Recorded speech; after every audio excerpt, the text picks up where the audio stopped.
this tutorial, right? Yes, so I don't think Andrea is, I don't even see him on, so I assume I'm doing. I'm here. Oh, you are there. Hello, Wonderful. I'm here. So all questions can be addressed So, to buongiorno to everybody. If I make any mistakes, it is his mistake, not mine, all right? So Yeah. I close my So there's also a question about whether the meeting will be recorded. And the recording has already started.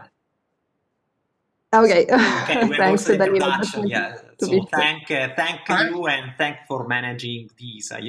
I'll be back later. I will manage Ursi tutorial, and actually we have some technical issues. So I'll let you in good hand with Michela Kishor. Okay, thanks a lot again from my side. See you later. Thank you. All right, so shall we start? Oh, well, probably, unless you wanted to wait a couple of minutes more. Okay. Maybe we can still wait a couple of minutes just in case that someone has problem connected, if it's fine for you. Okay. I'm trying to remember, did I meet you in Milan? I was there when I was there last time. Oh, I'm not sure. I'm from Torino, actually, so we are close to Milan, but we are actually almost competing universities. I think I met you some previous edition of probably performance it was, but not sure it was in Milan, actually, yes. I was there maybe a year or two ago and gave a talk at Polytechnic. Oh, okay. Marco Gribaldo was there. Anyway, I would have loved to be over there and have nice Italian food and wine and stuff. Yes, indeed, it's really a pity, and well, it's of course it's a pity for everybody. It's always nice, and probably in a sense, tutorials as well as keynotes, they are those suffering the most for this say not in-person events. At the same time, it's also good that probably more people can attend, and that for a tutorial maybe more PhD students can attend. So in terms of the output, it's probably not that bad. Yeah, in fact, it's good that you make it open to everybody rather than those who are registered only. So that's useful. Yeah. So what do you think? Maybe we can start, Kishor. What do you think? Yeah, I think so. Yeah. So I think that everybody knows you as well as Andrea. So I don't want to take much time introducing yourself. Just maybe you can do it yourself. Just let me thank you once more for also for accepting to give the tutorial, even if it's not in person. And so I will be attending. I'm also excited about learning something from you. In case of any say technical issue, please just I will try to do my best, and Danilo is also connected, so we can, in case we can solve them. And then I guess people can make a question on the chat, and if needed, they can switch on the mic, I guess. Okay. So, thank you. Namaste, buongiorno, ni hao, Ohio. I don't know what other relevant greeting is for this tutorial. But let's get started. I'm Kishor Trivedi from Duke University. I started at Duke University in 1975. So I've been professor for time. And similarly, my colleague, Andrea Bobbio, about my age, and we've been doing this kind of thing for many, many years. So I don't know whether you can get rid of us. We'll continue this kind of stuff for a while to come as yet. So let's get started. And let me share the screen. See if everybody can see the screen. Yes, we can see it. And all right, so The topic today is reliability and availability modeling in practice. And this is actually a synopsis of a recent book that Andrea and I have written. And book looks like that. It's called Green Book because the color of the cover is green. And so some of you may be PhD students or students who might want to get a certificate for participation in this tutorial, in which case you can fill the form as given in this URL, and then you'll be able to get a certificate. The tutorial objectives are to provide an overview of the state of the art of analytic methods for reliability and availability assessment, to provide real-life examples that show the use of these analytic methods in practice, and to provide current challenges faced in such modeling projects. And the key reference is, of course, this book that I mentioned, which Andrea, Bobbio, and I published in 2017. And it sort of summarizes our life's work in some sense. And this is the picture of the book that you might see on Amazon.com or something.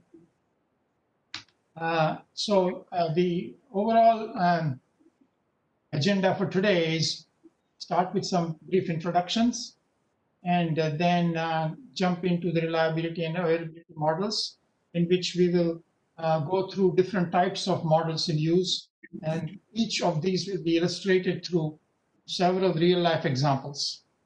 And then we'll conclude and provide some references. All the slides were uploaded on the URL provided by the tutorial organizers, the conference organizers, as well as I've given some 6 or so papers that will be referenced in this tutorial.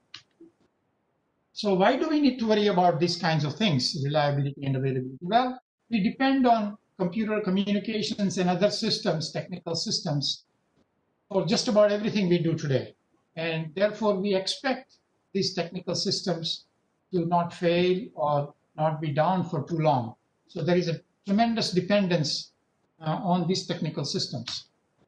But when we look around the news and so on, we find that even high-tech companies have a lot of problems in delivering dependable services like Google, Microsoft, iCloud, Amazon. There have been many, many incidences of failures, and this continues. So again, Amazon, Google, Microsoft, and very recent examples that everybody has probably heard of is Boeing 737 software problem, in which actually, due to which people died in Ethiopian Airlines 2019 and Lion Air flight crash 2018. So what that means is that we need to develop methods that reduce the occurrence of system failures and reduce the downtime due to these failures. And this may be due to hardware problems, software problems, or human problems. In this tutorial, we will only be worried about or concerned with hardware and software issues, and not with respect to human interfaces and so on. And then correspondingly, we need methods that will allow us to assess the level of reliability and availability that we have achieved with our design or with our system, as well as to, if we find that the level of reliability or availability is not enough, what are the bottlenecks that we need to worry about, we need to try to deal with to improve the reliability of the bottlenecks so that overall system reliability is more effectively improved. And these kinds of things may be needed at the design time, or at the certification time, or during the operational time. And we have examples of some of these along the way. So before we go on, let me start with some basic definitions.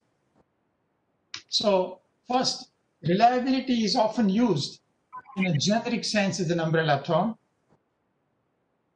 But reliability is also used as a precisely defined mathematical function. And to remove the confusion, IFIP Working Group 10.4, which is on dependable computing, proposed dependability as an umbrella term, and reliability is to be then used as a well-defined mathematical function. So then they came up with this dependability tree. I think I'm going to I'm not using the PowerPoint. Maybe let me come back to it. Oh, it is the PowerPoint, so I'm not sure why the animation is not showing up. Anyway, so dependability as defined by IFIP Group 10.4 is the trustworthiness of a technical system such that reliance can justifiably be placed on the service it delivers. And then they came up with a dependability tree. So at one end are the threats to dependability. What makes the dependability not as good as it should be? Well, these are called faults, errors, and failures, and we'll define them more precisely in a little while. Second issue is, second branch of the dependability tree is the means to achieve dependability, and they came up with 4, and we will go through this in a little while. Fault prevention or fault avoidance, fault removal, fault tolerance, and fault forecasting. And finally, how do you assess the dependability of a system? These are the attributes, and the attributes they named initially is availability, reliability, safety, and maintainability. And we will be dealing primarily with availability and reliability in this tutorial. So reliability refers to failure-free operation during an entire interval. And this is relevant, for example, when you consider a system like flight control system. So when the airplane is in the air flying, we don't have any chance to fix anything. And therefore, during the entire flight duration, we expect the system to not fail, flight control system to not fail. By contrast, if you are doing enterprise operations, then at the time you need, you want to make sure the system is up and running. And it may have failed earlier, but as long as it is available at the time you need it, you're fine. So reliability and availability are distinct and oftentimes confused in practice. And we're going to keep reminding us about these distinctions. So, so remember that threats to dependability are faults, errors, and failures. A fault may give rise to an error, and errors may accumulate and propagate to the output of the system to cause a failure. So failure occurs when the delivered service no longer complies with the desired service. So either you get a wrong answer, no answer, or whatever kind of other kind of failure that what you expect is not happening from the system as a whole. So this is at the interface, the user interface of the system. But the reason for the failure must be some sort of errors that have occurred, and reasons for error is there are some faults in the system. So error is that part of the system state which is liable to lead to subsequent failure, and fault is the adjudged or hypothesized cause of error. So for example, if you consider a software system, it may have some bugs. So that these are the faults in the software system. And faults by themselves are not a problem. That is, bugs by themselves are not a problem. But when exercised by the appropriate inputs or workload, these faults may give rise to some wrong bits in your system. And these wrong bits by themselves may not be a problem until and unless some of these errors propagate at the output so that you get a wrong answer or no answer. So faults may give rise to errors, which may give rise to failures. And keeping this distinction in mind helps a lot. A lot of time people are not very clear about which one of them they're talking about. Is it possible to mute all? Let me see. There are some buttons. Where is the panel to mute all?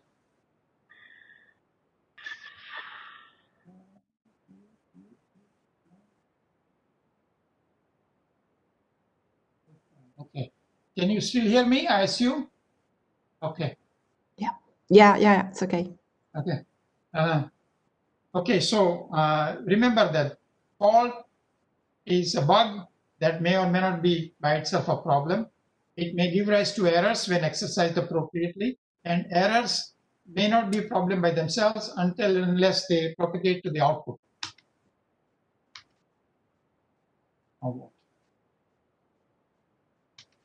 Okay, now we will touch upon the classification of faults. Faults may be in hardware, in software, or in the human beings that are connected with the system somehow. And hardware faults are further classified oftentimes into permanent, intermittent, or transient. Permanent faults operationally are the ones that require some repair or replacement of a component. Transient faults, if you wait long enough, they might go away.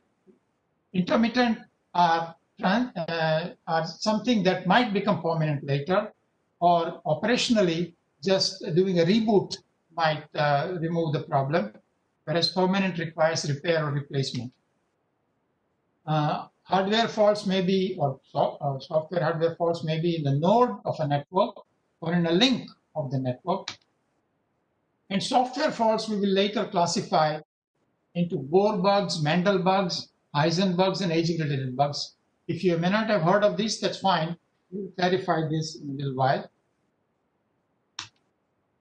Failures can also be classified into what are called omission failures. That is, you don't get an answer from the system, and this may be due to a crash or infinite loop in your program. The failures may be response or value failures, that is, you do get an answer, but the answer has a wrong value. Failures can be timing failures in the sense that you get an answer, you get a right answer, but it may be late. And certain situations, this may not be acceptable in a real-time environment.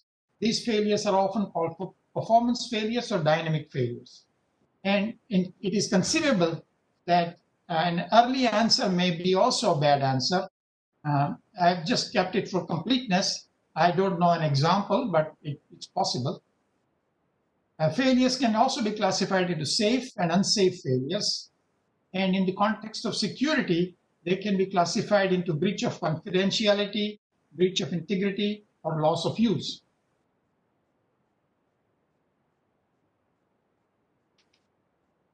So, continuing with our basic definitions, first, reliability.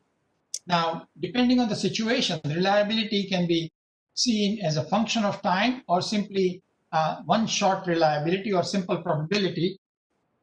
And some of the software testers might think of reliability in this way. There are many other situations, but we will not be primarily dealing with that. We will be dealing with reliability as a function of time. So imagine that a system has time to failure random variable, often called TTF or lifetime random variable. And it's usual to use the letter X to denote this random variable. And every random variable, as you know, has a distribution function. So let's FT be the distribution function of system lifetime. In detail, it will be F sub X of T, that is distribution function of random variable X. And reliability is the complementary distribution function of the system lifetime. So reliability says that probability that the system lifetime exceeds the desired mission time T, X is greater than T. And this is clearly the 1 minus the distribution function. So simply put, reliability is a complementary distribution function of system lifetime. And from reliability, you can derive mean time to system failure, which is simply the expectation of the random variable X, which by definition of a non-negative random variable is T multiplied by the density of the random variable integrated from 0 to infinity. But it can also be shown as the area under the reliability curve integrated from 0 to infinity, where Ft is the density function of system lifetime. And in practice, a lot of people confuse between these three things. time to failure, which is a random variable, system lifetime random variable. Reliability is the probability that the lifetime random variable exceeds quantity t, and the mean time to failure of the system, which is the integral under the reliability curve. I don't know why, but people confuse these three things all the time in practice. So now, having understood reliability a little bit, we can go to availability. So let's suppose that we have an indicator function of the system IT, which takes the value 1 when the system is up and value 0 when the system is down. So let's say the system starts in the up state at time 0, and after some time, almost surely it will fail. And after it fails, let's assume that it gets restored after this much time, and then it is up again and so on. This cycle of up and down continues for the system. And availability is defined as the probability that the system is working at time t. This is actually the notion of availability called instantaneous availability, or point availability, or transient availability, which is in the corresponding to the figure on the previous page. It is the probability that IT equals 1. This indicator function of the system is equal to 1 at time t. And this is sometimes called, as I said, point-wise availability, instantaneous availability, or transient availability. And AT can be asked for any point in time t. And in certain situations, maybe all situations, there is a limiting value of this availability. So limit as t approaches infinity by the way, I'm aware of myself. The notions of reliability and availability can be combined together into what is called interval reliability. And this was proposed by Barlow and Hunter in 1961. And this is not as explored in literature as it should be, and it will be, I think, in the future. So here we are talking about system is available when needed, that is at time t, and as long as needed, that is, for example, for time interval of length tau. Interval reliability is further developed in several of, in the book, of course, the Green Book, as well as several of the papers that we have written. So you're welcome to go through these papers if you like, if you want more information on this notion of interval reliability, which is not commonly available in the literature. So coming back to the fact that let's assume that the instantaneous availability in the limit as t approaches infinity is steady state availability or just availability. Long-term probability of the system is available when requested.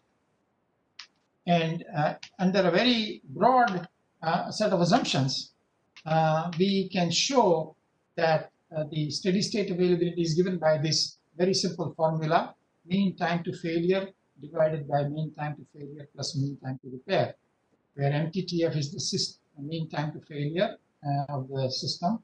MTTR is the mean time to recover or repair of the system. And for a non-fault tolerant system, there are no distributional assumptions necessary. So this is true for any distribution of time to failure, any distribution of time to repair, only depends on the means of these. But if you want to use this formula for a fault-tolerant system with redundancy, it can still be used, but the MTTF and MTTR have to be defined very carefully as equivalent system mean time to failure and equivalent system mean time to recovery. And these are well defined also in the books that we mentioned, if you want to pursue this further. Now, once you have steady state availability, then in practice, people like to compute what is called downtime in minutes per year. And this is done by taking 1 minus ASS, which is the steady state unavailability, multiplying by 8760 and 60. And this will give you minutes of downtime in an entire year. And so it is common to define availability in terms of either number of nines or the downtime. So for example, if somebody says that their system has 5 nines availability, it means that the steady state availability is 0.99999.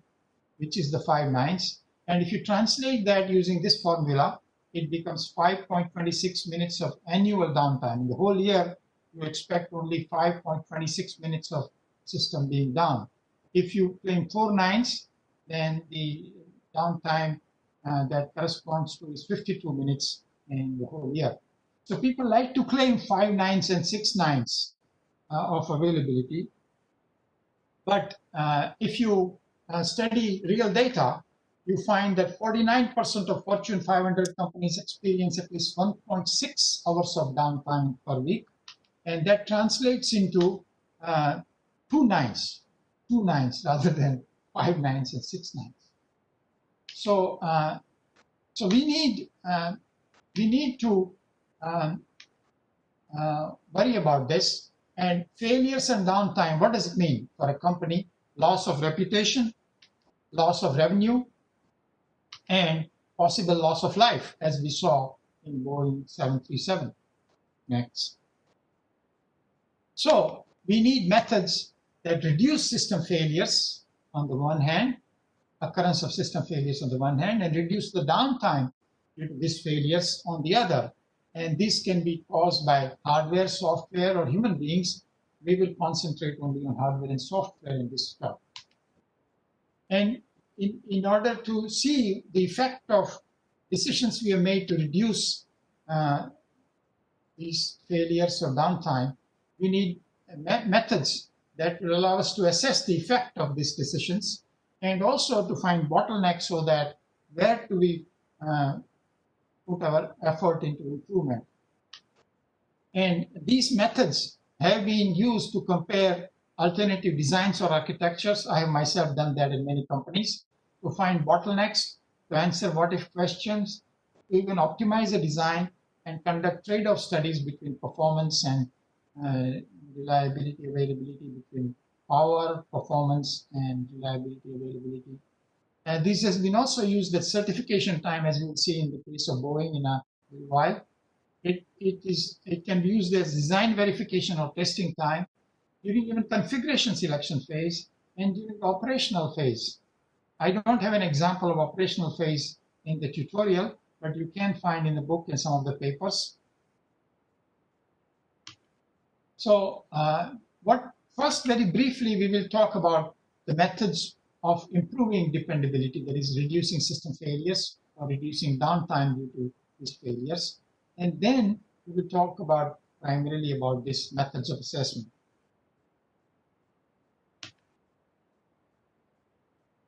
Methods to improve dependability. And this is a tutorial in fault-tolerant computing system design, if you will, very quick one. I'm not dwelling on it. But so remember 4 means of achieving dependability in the dependability tree. The first was fault avoidance or fault prevention. What that means is that you should employ high reliability components. But you find that in spite of doing as well as we can, systems that are put together are going to fail no matter what you do. So first thing is to find and remove faults that are there, particularly, for example, for software system, there's a testing phase during which you find and fix bugs. And similarly for the hardware, there is automated testing equipment and so on. But even after careful testing, we do find that systems that are deployed with bugs in them. And so what has been seen all along is that one way to try to deal with components that can fail is to use redundancy, that is, use more components than necessary in order for system to have the level of dependability that we would like. And we also need to be able to forecast, to predict when failures might occur, so that we might use preventive maintenance in order to improve system dependability. So we will be primarily dealing with these last two, fault tolerance and fault forecasting, in the tutorial. So redundancy or fault tolerance can be, in the context of computer systems, coding redundancy, time redundancy, and use of multiple redundant components that is more than required for performance needs. So let's briefly go through these three. So coding redundancy. Many of you might be familiar with error correcting codes such as Hamming code, which will automatically correct single bit errors or multiple bit errors depending on what kind of code you've employed. And similarly, CRC codes are often used in transmission of messages over noisy channels. There are many, many other types of coding systems where you use more bits than necessary in order to tolerate faults or errors in bits. The second time-honored method is that if at first it doesn't work, try and try again. So we have often used retry, restart, and checkpoint restart. So you're using time redundancy. You're executing your system or your program or application multiple times so that you are able to hopefully complete the task correctly. The other standard use of redundancy is what is sometimes called massive redundancy, that you use multiple components than necessary. And so, for example, parallel redundancy is often used, in which you use multiple components all in parallel. So if one fails, the other one will take over. For example, multiple aircrafts in an engine. If one engine would fly the plane, you use multiple engines so that one engine fails, the other engine continues to fly the plane. Now, generally, you will use identical engines in this case, but it is conceivable, particularly in a computer system context, that you use different types of components in a parallel fashion. The other, and then there are places where you may use 2 out of 3 or k out of n in general. And once again, n components may be identical, statistically identical, or they may be non-identical. The third type of redundancy in multiple components is called standby redundancy. And there are 3 types of standby redundancy: cold standby, warm standby, and hot standby. So for example, oftentimes, all the time, there is a spare tire in the car. And one would assume that the tire that is spare does not fail while the active tires, the tires that are running, will fail. So you might consider that cold standby, but you often find that when you open the trunk, the spare tire may also have failed. So it is really a warm standby. And in the case of aircraft engine, the parallel redundancy is really hot standby. Again, a lot more of these can be known and available. Maintenance-wise, there are 2 broad categories of maintenance. One is reactive maintenance. That is, you fix the thing after it fails. And this is also called unscheduled maintenance or corrective maintenance. And there is proactive maintenance, which tries to fix something before the failure occurs. And this is also called preventive maintenance or scheduled maintenance. And this can be time-based or condition-based. And reactive maintenance, you often find that there are stages of maintenance: detection, location, recovery. And you also find that there are alternative methods of maintenance, such as restart, reboot, and repair. And you usually start and use the simplest thing first. If that doesn't work, then you use the more complex thing, and so on. And this has been called escalated levels of recovery. With that introduction, we are now ready to start considering the methods of system reliability and availability assessment.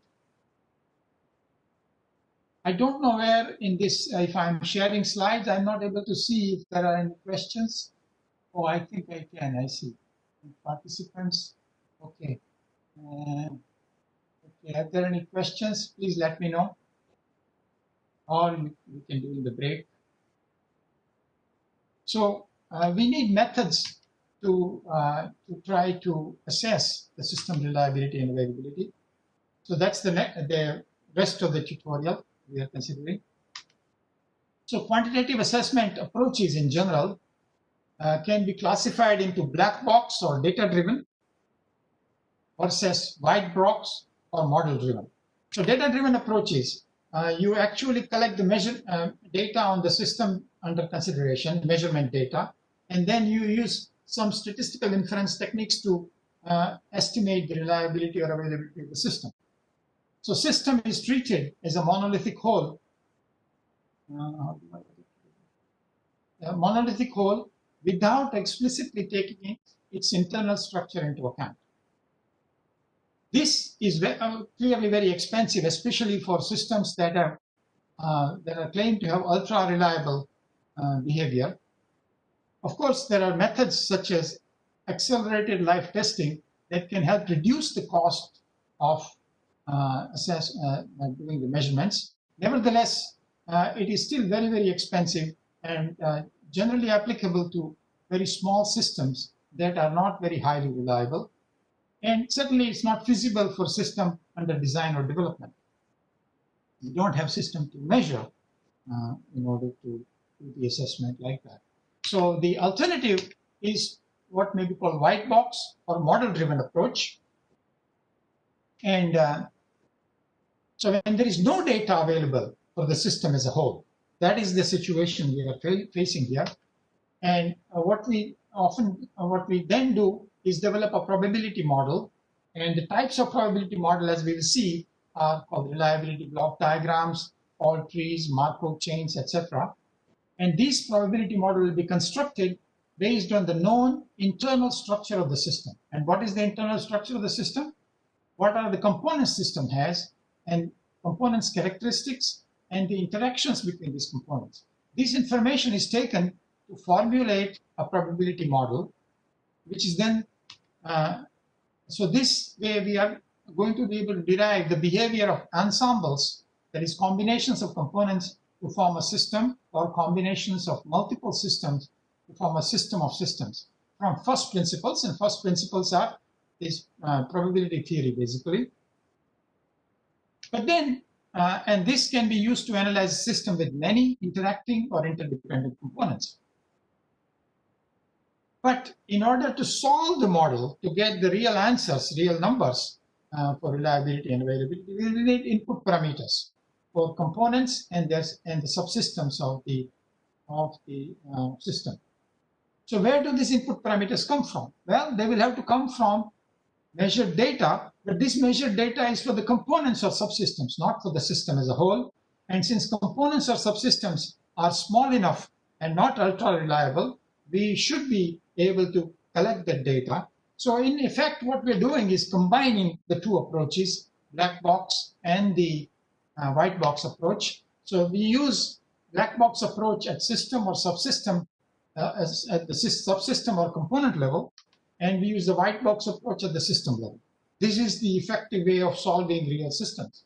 And what I have found is that at the component or subsystem level, the information is often available, data is often available in the companies when I'm dealing with system models in companies. Thus, a combined data plus model-driven approach is the effective real-life approach to solve the problems under consideration. With that, I want to also mention, and not dwell on this, that there are two broad categories of uncertainties we're dealing with when we're dealing with reliability, availability. Also for performance, same thing applies. And one kind of uncertainty is called aleatory uncertainty or irreducible uncertainty.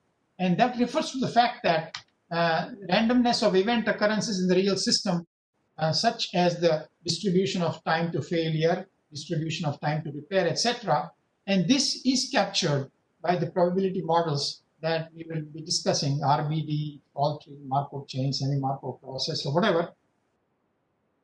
The second kind of uncertainty, however, is the epistemic uncertainty, which is also called reducible uncertainty. And this refers to the fact that the data collected for the components of subsystem, failures and repair, etc., is based necessarily on a finite sample size. And so estimating the parameters of the input to the probability model is done with a finite sample size, and therefore there is an uncertainty, the statistical uncertainty in the values of these parameters.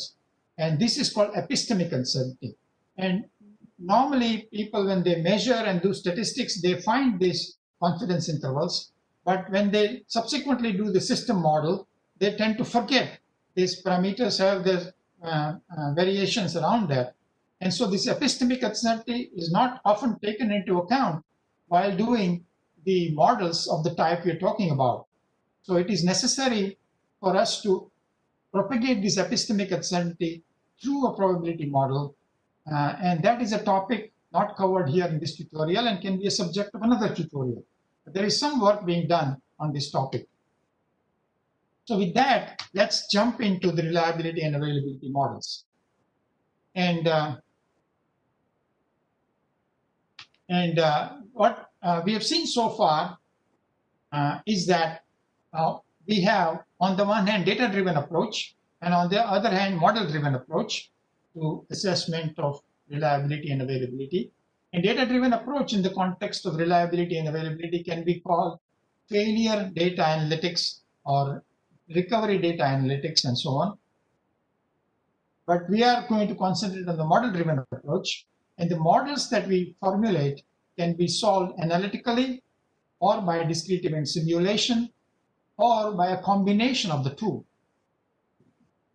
And most people assume that when they have used an analytic method, you find a closed form solution, a formula for the answer for reliability, availability, or performance, or what have you. Well, it's quite clear that there is a very limited set of models for which you can find a closed form solution. Either the model has to be very small or very highly structured. But in practice, the models are not such nice, simple models. And therefore, people often jump unnecessarily to discrete event simulation. What we find is that many of these models, the underlying equations can be written down and solved by a tool, numerical solution via a software package. And I believe that this numerical solution of analytic models is not well utilized in practice, and therefore I find people unnecessarily use simulation excessively. There's nothing wrong with simulation, but don't use it when you don't need it. And so we are going to concentrate on analytic methods in this tutorial. And analytic methods, as we will see in the context of reliability and availability models, can be divided into 4 different groups. The first group, simplest one, I will call non-state space methods. Second group, more complex one, I will call state space methods. And we will find that both these approaches have their pluses and minuses, but none of them actually solve the real problems by themselves. So we need to combine them into hierarchies or fixed point iterative methods. So this is where we will culminate. But we need to introduce these things before we can go there. So non-state space methods first.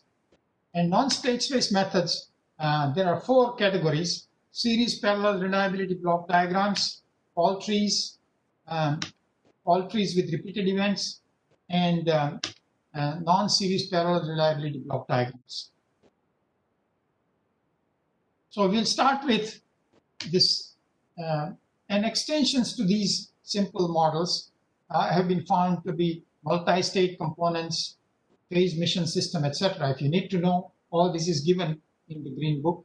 But for now, I will assume that components are 2-state, that is up and down, and we're not dealing with phase mission systems, single mission systems.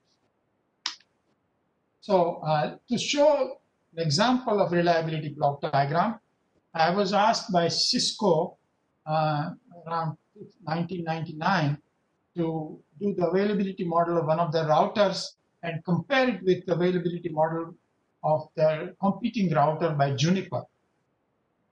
And after detailed understanding of the two routing systems, we came up with two simple top-level reliability block diagrams for Juniper M20 router and Cisco 12,000 GSR router. And these are top-level reliability block diagrams. In other words, there are many subsystems in this router, both Juniper as well as Cisco router. And we'll see later that, not in this example, but other examples, that whenever the block is in red, then down below there is a submodel. But at this level, the overall system can be thought of as a series system. In order for system as a whole to working, all the components have to work, all the subsystems have to work here. That's why it's called a series system. And similarly here. I wrote a report after doing detailed analysis, and that report is available if you like somewhere. And this example is also given in the Green Book. Around maybe 2001, 2002, Sun Microsystems approached me to help them do the availability analysis of one of their designs. This is a top-level reliability block diagram of that design. And here, in addition to the series blocks, we also see blocks in parallel and blocks in K out of N configuration, 4 out of 7 here. And then subsequently, this work was published in PRDC 2006 conference. Once again, this red indicates that there is a submodel down below. So what it is really a hierarchical model, but at the top level is a series parallel reliability block diagram. So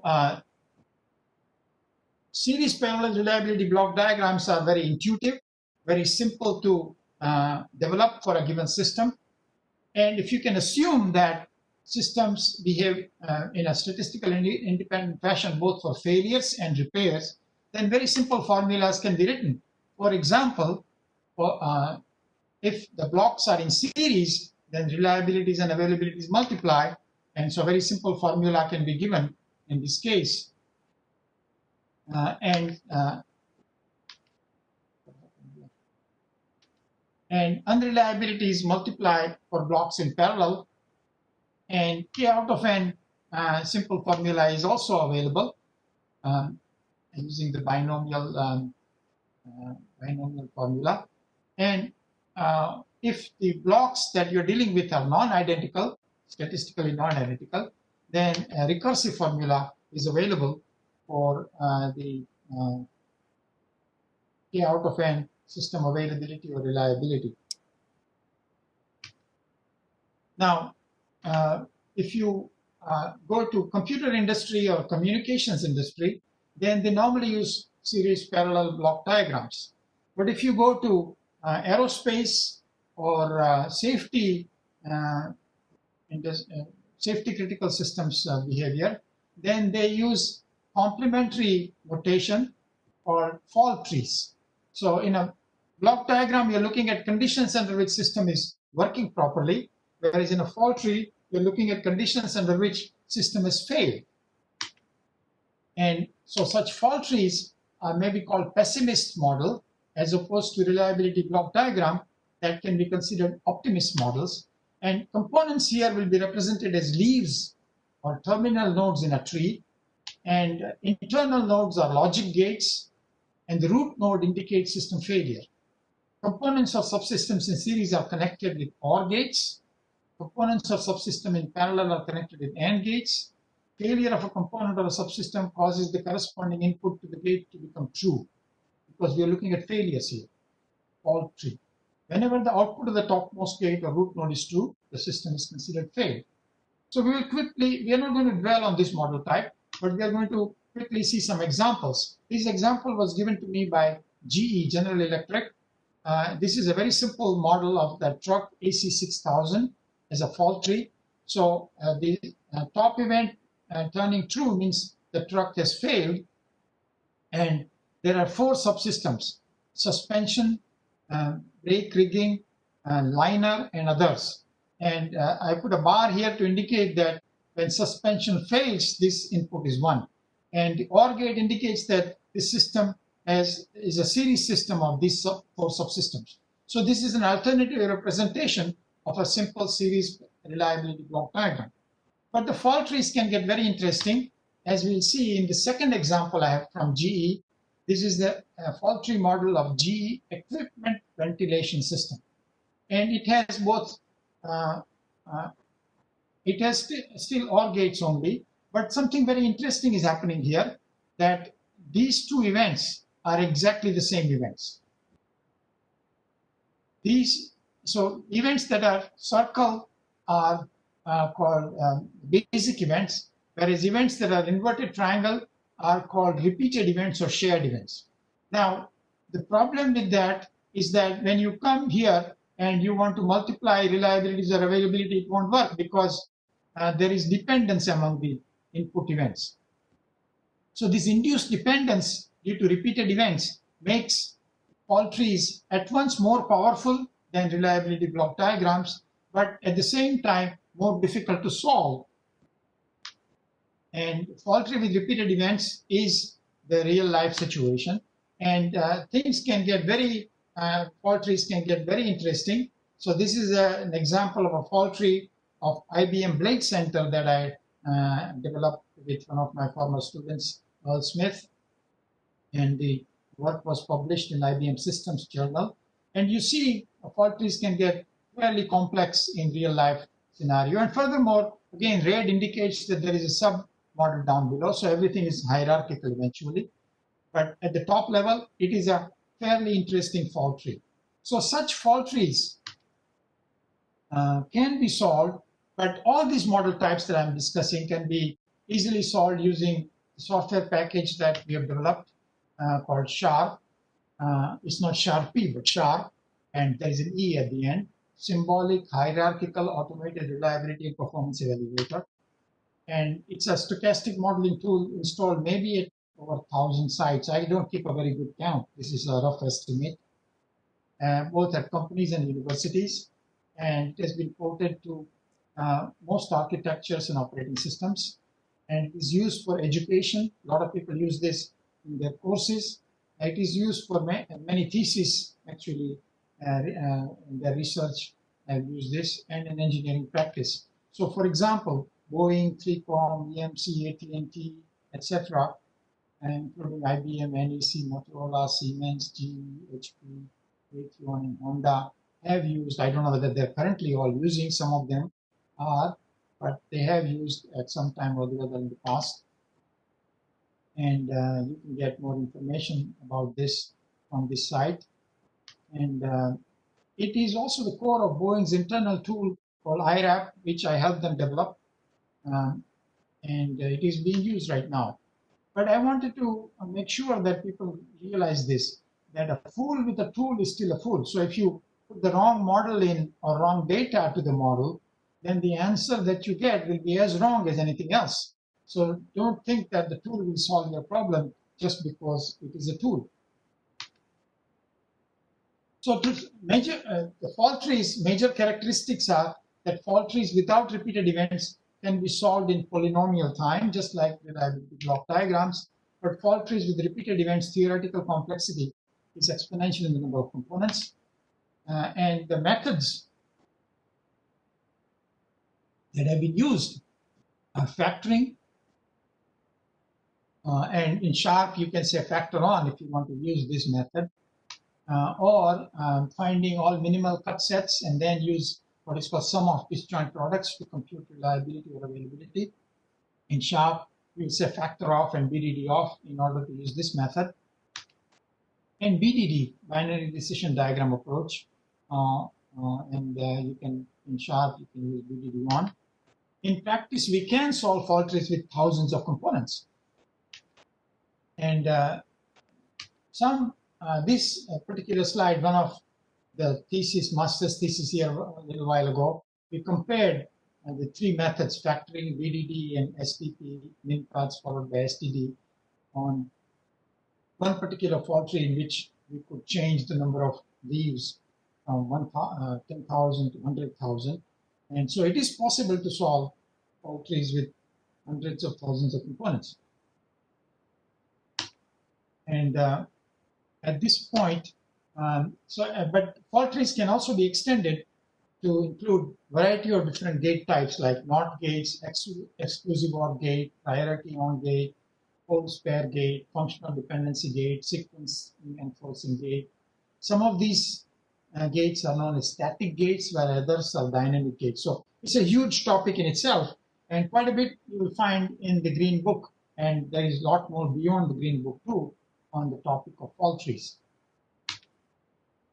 The next model type, and at this point I would propose a short break of 5 minutes so that people can use restrooms or whatever, or get a cup of coffee, but 5 minutes only, okay? I will be back at 11. Thank you.